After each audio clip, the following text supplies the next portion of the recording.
What's up, horror freaks? I'm your undead horror guide, Bony Stiff, and welcome back to the Emporium of Dread. Play with us. I'm back with another quick and stiff review. Make it a stiff one, Buster, and make it snappy. Tonight we sink our fangs into Robert Eggers' long-awaited retelling of the 1922 silent horror masterpiece, Nosferatu. I haven't been this excited since I drank a fifth of embalming fluid and made out with a plastic Halloween skeleton at the Home Depot.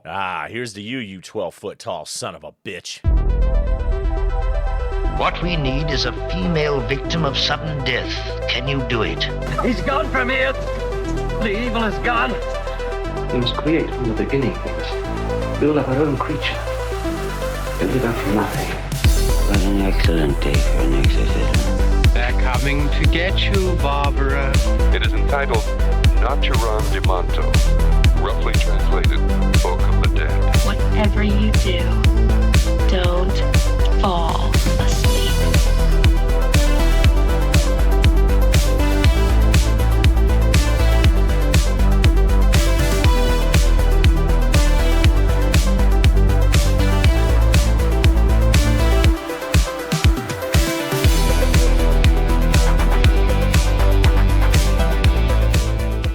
It's been a while since a modern gothic horror truly got my attention, but since news first broke of Eggers' plan to remake this timeless classic, I've been turning in my coffin with both delight and dreadful anticipation. And with the recent release of the Nosferatu 4K extended cut, I figured now was the perfect time to crack the lid on this eerie atmospheric wonderland from hell. I gotta say, this film had me hooked like a fresh neck in a hungry vampire's grasp. With a cast that's a chef's kiss so good it's almost unfair. Gothic horror vibes dripping from every shadowy frame. And Count Orlok's ghostly vampire stash. That's another thing I can't stand. A goody-good do-gooder. This vampire flick is serving up more than just terror. It's got style that'll haunt your wardrobe.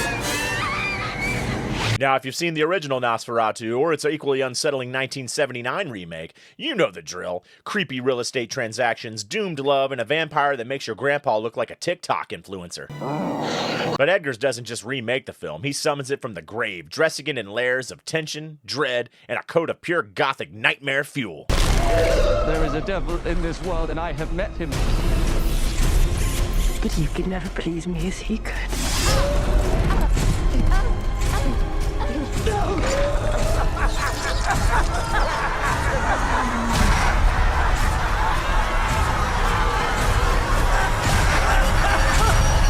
Our boy Bill Skarsgård takes on the role of Count Orlok, and let me tell you, Pennywise was just his warm-up act. Looking like a haunted potato with fangs, Orlok slinks through the shadows with the grace of a possessed marionette. And his eyes so dead, even a zombie would tell him to get some rest. Meanwhile, Nicholas Holt's Thomas Hutter is just a guy trying to close a real estate deal without becoming dinner, and failing miserably. I've made a huge mistake. Lily Rose Depp's Ellen is giving us classic gothic heroine realness. An ethereal beauty with a backbone of pure strength. She walks the line between innocence and dread, playing the perfect victim, but with that fire that makes you wonder maybe she's got a little bit more fight in her than the average damsel in distress. Somebody has to save our skins. And Willem Dafoe's presence alone is enough to make me question whether he's secretly immortal. I want to be crucified and rise again. He does a fantastic job playing the bizarre occult guru, Professor Von Franz, an obvious Van Helsing-inspired slayer of things that go bump in the night. Its desire is to consume all life on Earth. Only you can redeem us. He is coming. Robert Eggers doesn't do simple horror. No, the man crafts a full-blown, meticulously researched period nightmare that feels like someone's unearthed it from a cursed manuscript. The atmosphere in Nosferatu is so dense it feels like it's wrapping around you like a cold, suffocating fog. There's a fog bank out there. Every frame looks like a painting that would get burned at the stake in the 1600s. Every detail in the film is flawless. Nothing escapes the meticulous eye of Eggers. From the rat-infested streets to the shadowy dungeons below Orlok's castle, Eggers runs his fine-tooth comb through this gothic masterpiece, carving out every inch of dread. No detail is overlooked, right down to Count Orlok's shriveled undead wang. I can hear the undersexed TikTok goth girls now. Doesn't look very fearsome, reduced in size like that, does it? Cinematography, stunning. The sound design, chilling. The vibes, immaculately dread-soaked. And the horror? Oh, it's there. Nosferatu doesn't rely on cheap jump scares. Oh no, my horror freaks, this is a slow burn, creeping, someone's watching me and I don't like it kind of terror.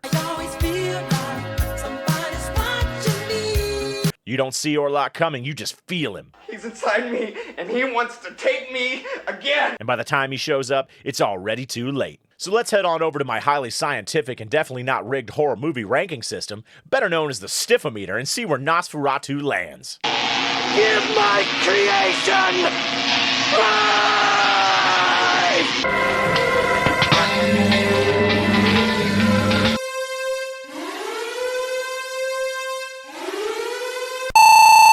Ah, bat-winged bloodsucker of the highest order. This is a gorgeous nightmare-induced gothic masterpiece.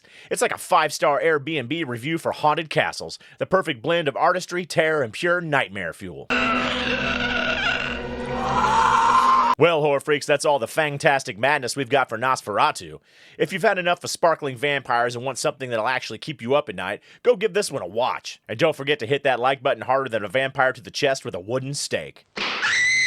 And if you haven't already, subscribe to the Emporium of Dread, where the terror is always fresh and the undead are never out of style. Send me a pups. And make sure to follow me on social media to keep up with all the horror goodness. And remember, in a world full of twilight, be a Nosferatu. Until next time, keep the lights low and stay stiff. Warning signs of satanic behavior